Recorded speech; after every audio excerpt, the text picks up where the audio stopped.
In the middle of England, in a town called Coventry, there is a statue of a woman on a horse. Her name is Lady Godiva, who is also drawn in the corporate logo of a luxury chocolate brand, Godiva. The story of her courage and kindness is one that surpasses time. My name is Edward. I'm a blacksmith living in Coventry. There's a rumor that the tax rate is going to go up again. Oh, we can't handle any more. It's hard to afford food as it is. They need to think about their people. We mean nothing to them.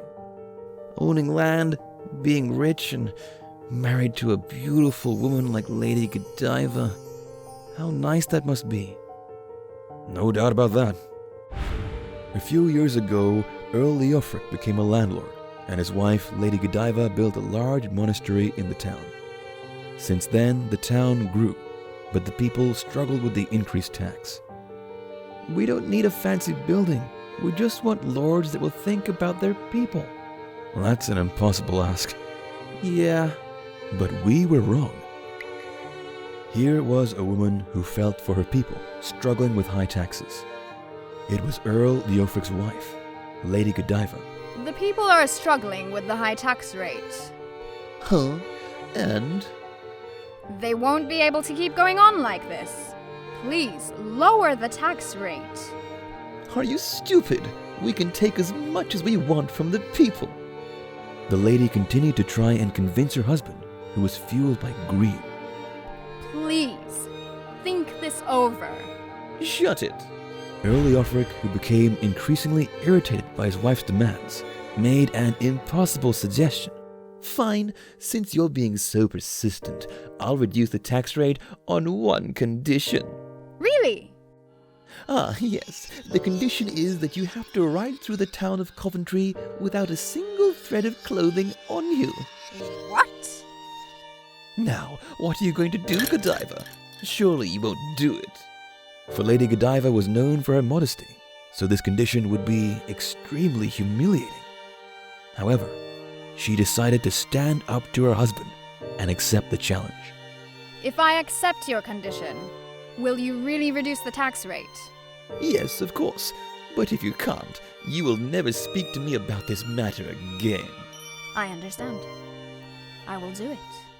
The rumor that Lady Godiva was going to ride a horse through the town for her people, unclothed, spread very quickly.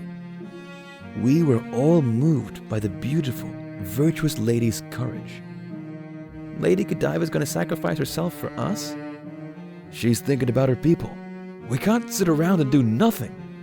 There must be something we can do. The day came. Are you really going to do it? Yes, of course. I'm going then. Lady Godiva got up onto a white horse, unclothed, and headed toward the town, leaving her husband speechless. I'm fine. I can do this. For my people. She let her long hair down to try to cover herself, but only to ease her mind. We couldn't begin to imagine how humiliating this must have been for such a high-class lady.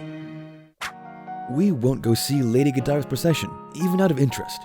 We had to respect the lady who was sacrificing herself for us.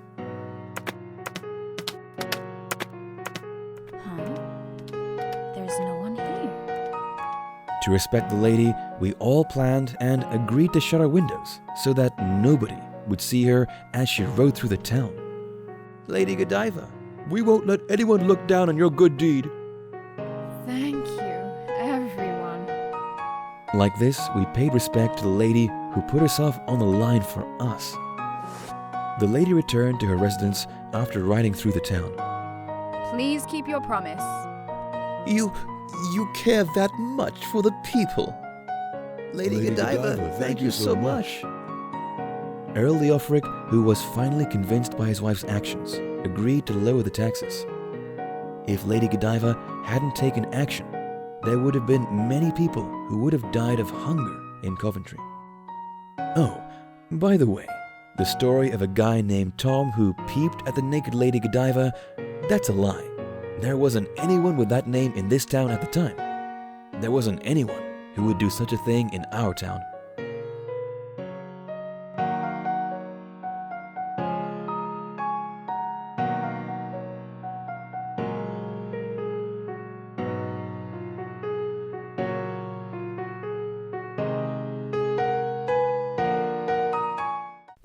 Thank you for watching to the very end.